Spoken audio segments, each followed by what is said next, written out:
Bendiciones, mis hermanos.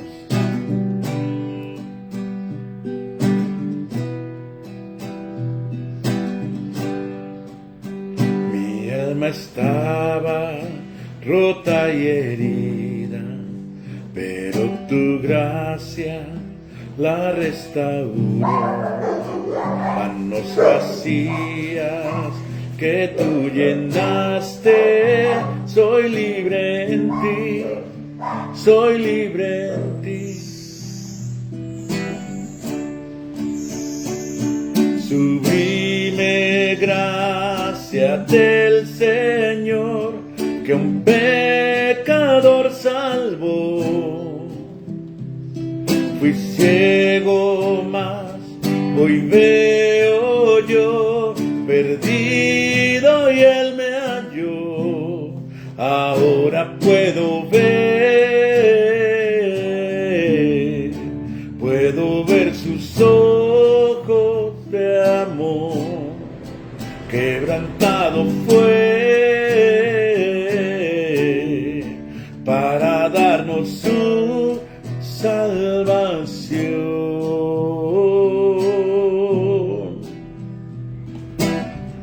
¿Cómo están, mis hermanos?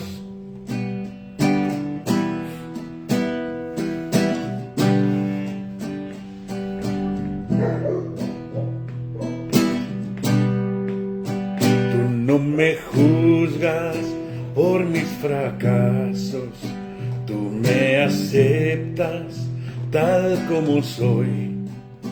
Toma mi vida como vasijas para mostrar tu gloria en mí. Sublime gracia del Señor, que un pecador salvó. Fui ciego, mas hoy veo yo, perdido y Él me halló. Ahora puedo ver sus ojos de amor. Quebrantado fue para darnos su salvación.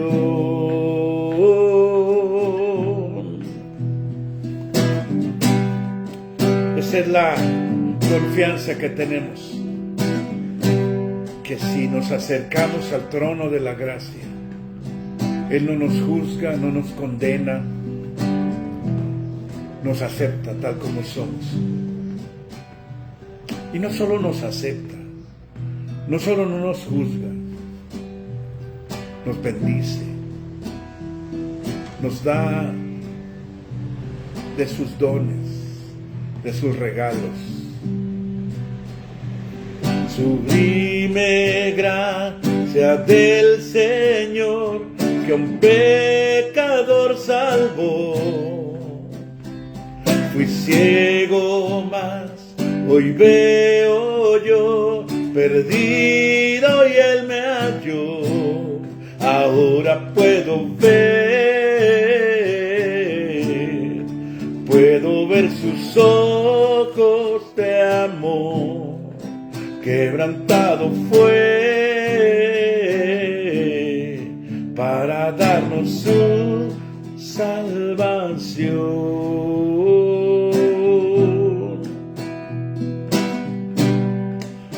Un saludo a todos mis hermanos que están conectados. Con esta confianza de que nos ama, nos acepta sin juzgarnos, sin condenarnos, sin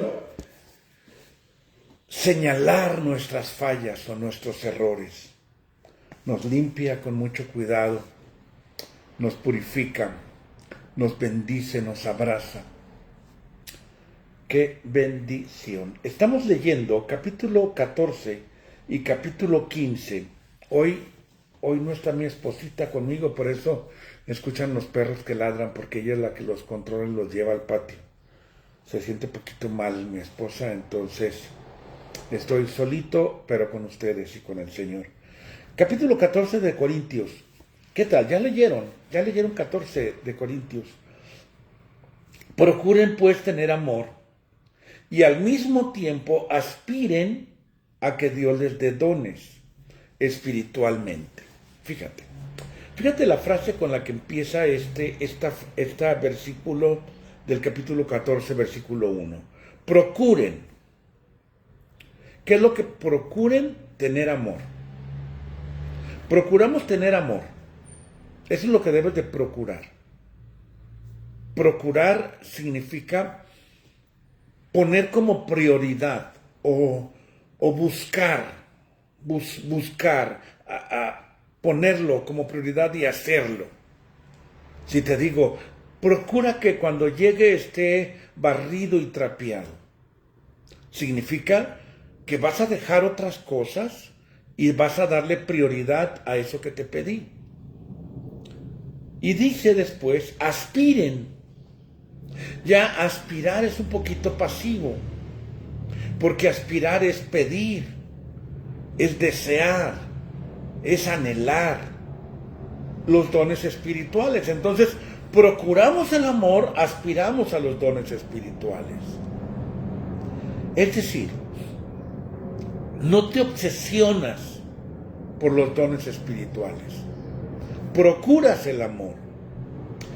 Porque recordemos el carácter de la iglesia de los Corintios. Era una iglesia desordenada que estaba obsesionada con los milagros, con lo sobrenatural, con aquello que estaba más allá del plano material. Y así hay muchos cristianos que están ahorita obsesionados y vemos tantas cosas ridículas que hacen, tantos absurdos, tantas cosas, a fuerzas quieren que te caigas.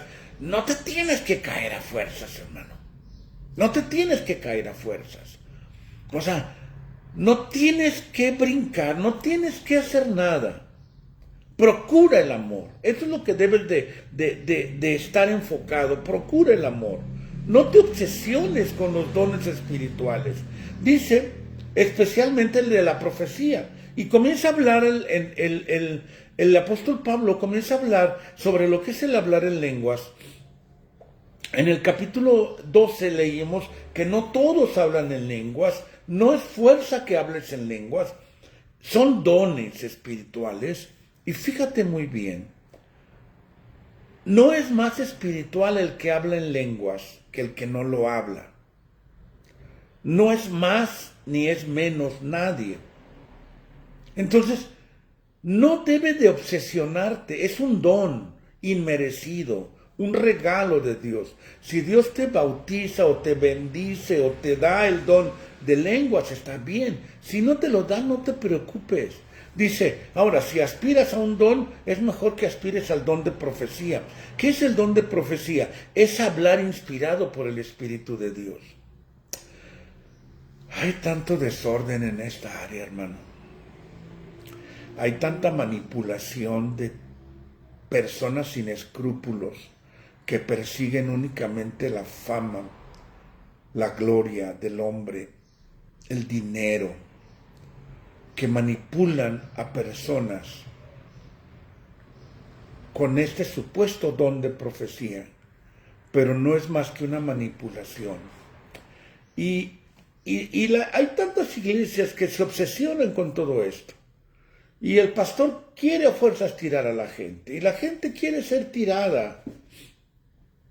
Yo sí creo en lo sobrenatural, yo creo en la profecía, yo creo en las lenguas, yo creo en que Dios se manifiesta de una forma poderosa, pero lo que yo no creo es en los charlatanes, en la gente abusiva. Y dime una cosa, si alguien te profetiza que Dios te ama, ¿no lo sabías o no lo sabes? ¿O necesitas que te profeticen que Dios te ama, que tu futuro va a ser bueno?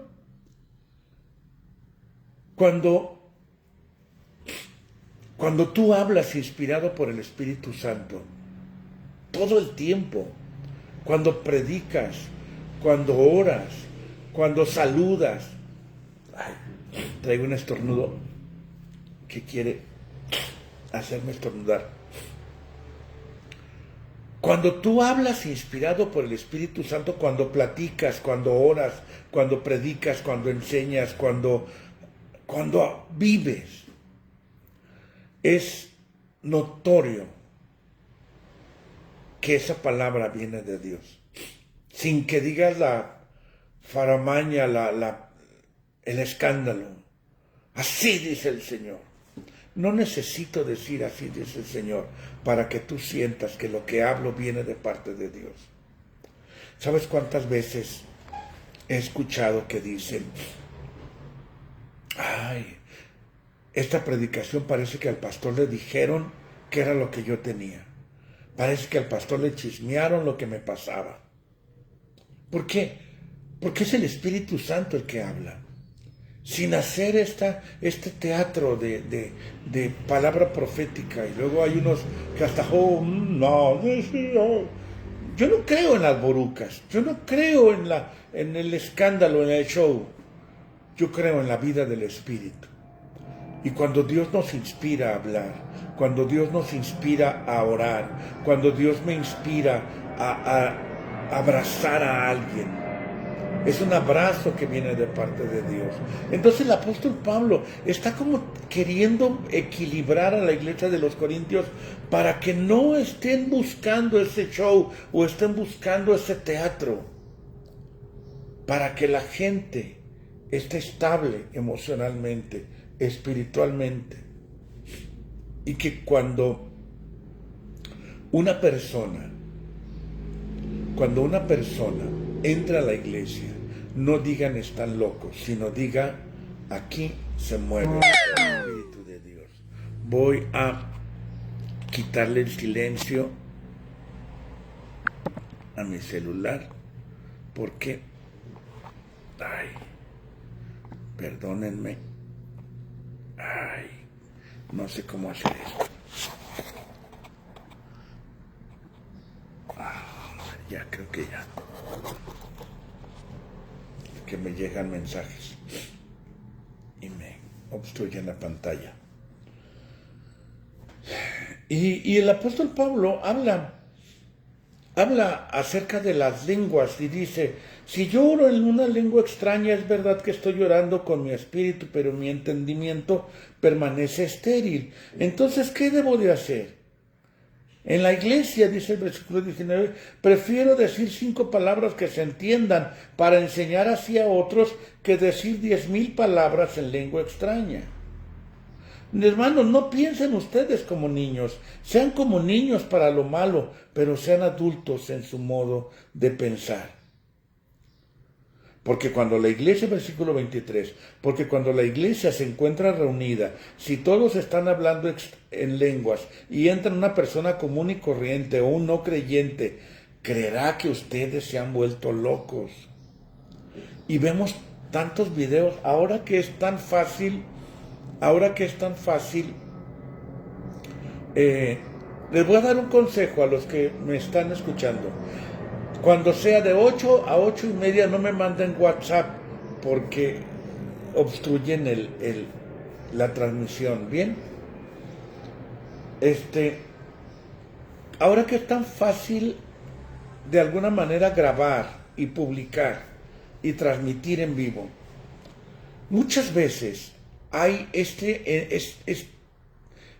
este sentir en la gente que no es cristiana, burla hacia los pastores, burla hacia las iglesias.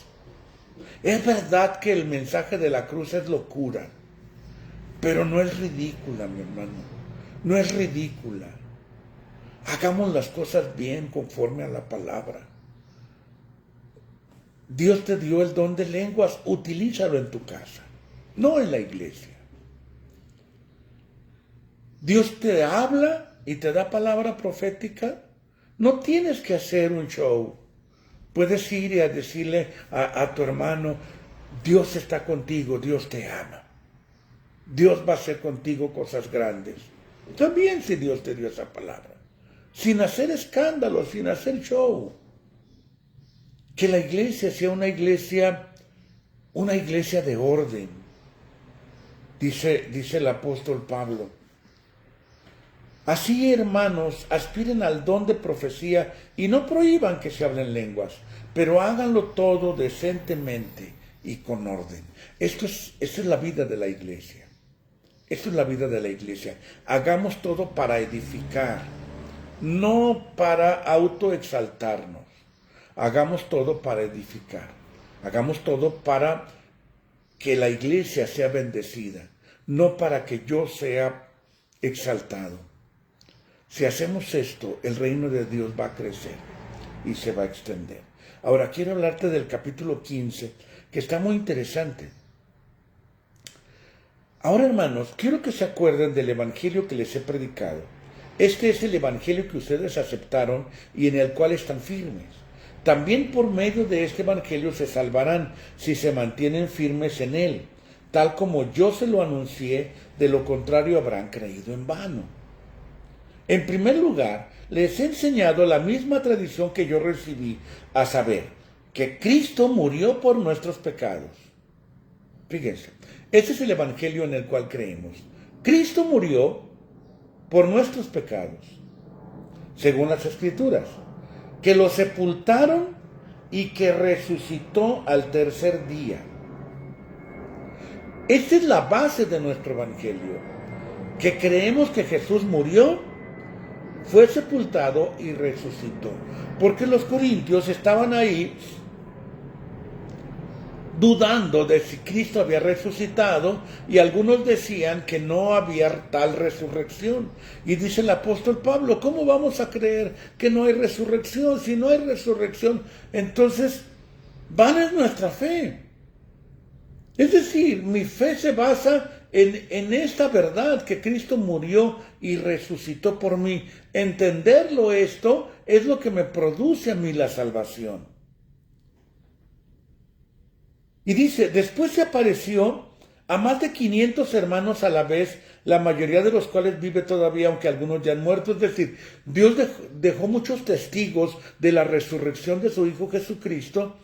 Después de que resucitó, a más de 500 personas se le apareció y más de 500 personas lo vieron como un testimonio, para que no sea algo que únicamente los discípulos se sacaron de la manga. ¿Por qué? Porque es importante que entendamos, que creamos que Jesús resucitó. Y algunos de los corintios decían, es que no existe la tal resurrección. Dice, por último se me apareció también a mí, que soy como un niño nacido anormalmente, pues yo soy el menos importante de los apóstoles, y ni siquiera merezco llamarme apóstol, porque perseguí a la iglesia de Dios, pero soy lo que soy. Esto me encanta. Me encanta la humildad sin parecer una falsa modestia, pero al mismo tiempo creyendo lo que Dios hace. Soy lo que soy porque Dios fue bueno conmigo. Soy lo que soy porque Dios fue bueno conmigo.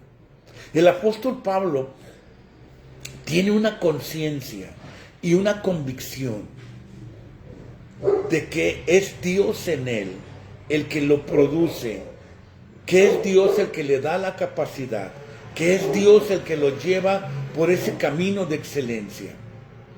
O sea, Pablo sabía que él estaba pesado, que él estaba fuerte, pero sabía que esto venía de Dios. Soy lo que soy porque Dios ha sido bueno conmigo. Y Dios me ha llevado por ese camino de victoria, por ese camino de bendición, por ese camino de revelación, por ese camino de entendimiento, por ese camino de excelencia. Y su bondad para conmigo no ha resultado en vano, porque soy un instrumento útil en el reino de Dios.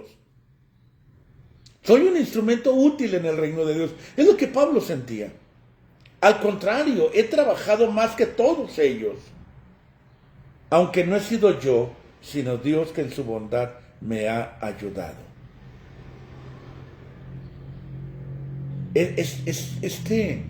Este entendimiento de la muerte, resurrección y esta convicción de que Cristo le cambió la vida y de que Cristo le dio los dones, los talentos, las habilidades y los recursos para poder avanzar y para poder ir más allá, Fíjense que empecé mal la transmisión. ¿Cómo me hace falta mi esposa? Yo siempre pienso, por eso dice la escritura, no es bueno que el hombre esté solo porque no está mi esposa y no hago todo lo que tengo que hacer. Denme un poquito de tiempo. Está mi internet extraño. Yo creo que no hay vida después del parto. Dice que ya perdí a todos los que estaban viendo. Ya nomás son 2. Yo no sé qué pasa con este internet. Bueno, si no, que lo vean más tarde los que se desconectaron.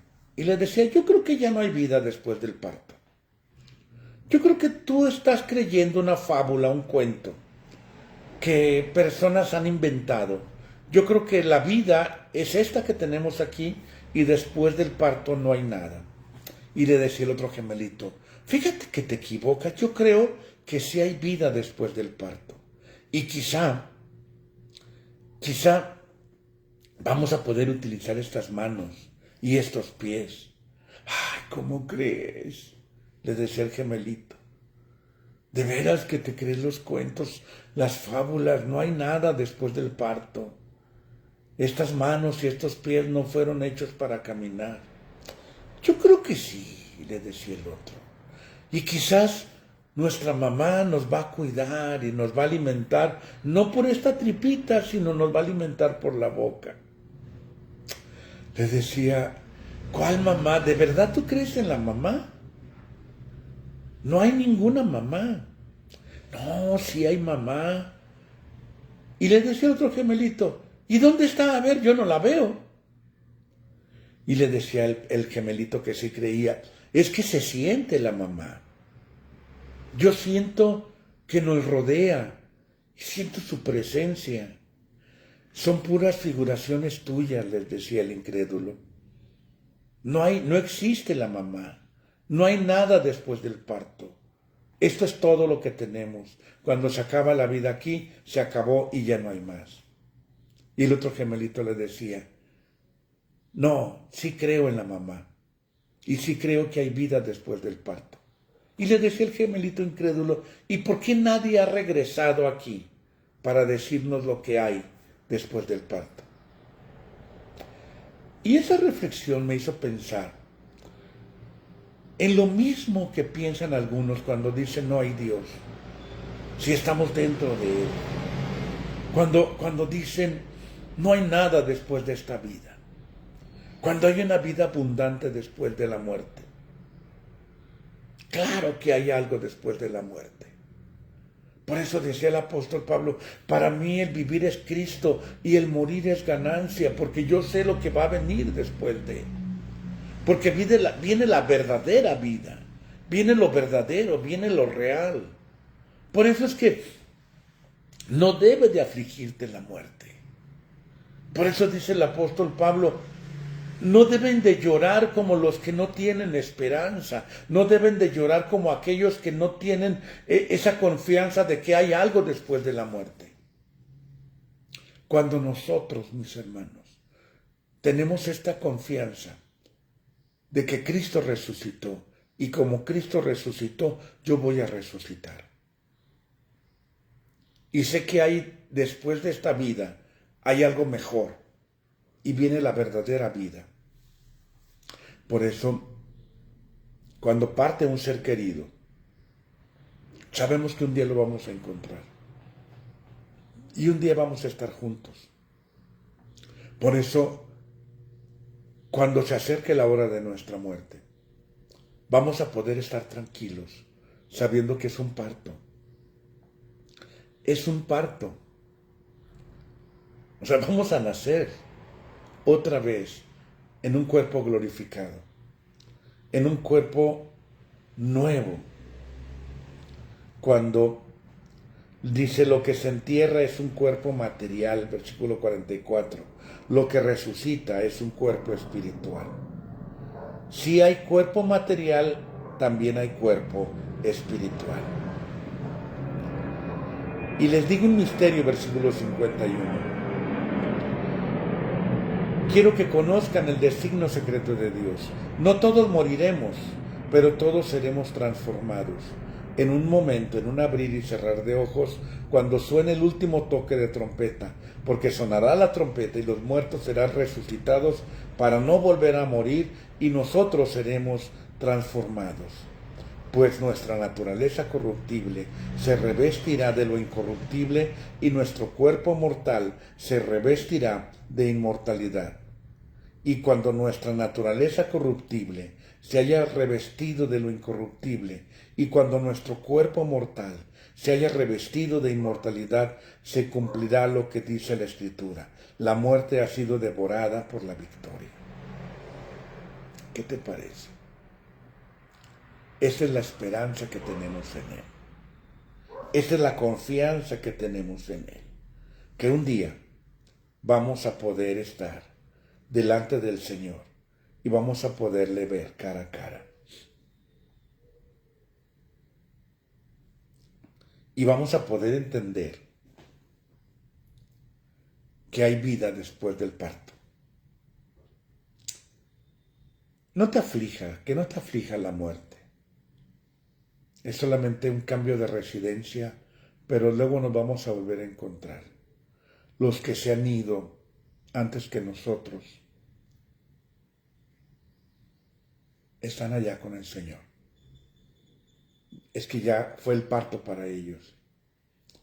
Cuando me invitan a mí o me piden que vaya a orar por una persona que ya está muy grave, siempre les hablo de estas dos cosas. Está la sanidad del cuerpo y está la sanidad del espíritu, la sanidad del alma. Y les digo, y es más importante la sanidad del alma. Es más importante que seas salvo para que si tú eres llamado a la presencia de Dios, vas a estar bien. No importa que no te sanes aquí en la tierra. Sí, yo sé que duele, yo sé que angustia, yo sé que es difícil. Y cuando Nesquita estaba en el hospital me moría yo de terror. Pero fíjate que mi temor más grande era que yo no iba a poder educar a mis hijos correctamente yo solito. Ese era mi temor más grande. Porque yo sabía que si ella moría, ¿a dónde iba? Pero yo no podía, ya lo que te digo, si ahorita, porque no está, que se siente poquito mala, no saqué a los perros porque no me hacen caso para llevarlos al patio, no conecté el wifi de esta zona de la casa, no le quité el ruido a mi teléfono y lo dejé en sonido, porque por eso dije, entendía el otro día, dije, por eso dice la Escritura, no es bueno que el hombre esté solo porque nos morimos solitos. Pero cuando alguien muere, sabemos a dónde va y eso nos debe de dar confianza y eso nos debe de dar esperanza. Entonces, yo te animo, mi hermano, para que descanses en Cristo. ¿Hay vida después del parto? Claro que sí. ¿Hay vida después de la muerte? Claro que sí. Y cuando estemos allá reunidos, no habrá más llanto, ni más tristeza, ni más dolor, dice el canto. Y cuando estemos los redimidos allá en el cielo, alabaremos al Señor. Amén. Les mando un abrazo, mis hermanos, les mando toda mi bendición. Y yo espero que nos veamos hoy en la noche a las 7:30 en la reunión. Bendiciones.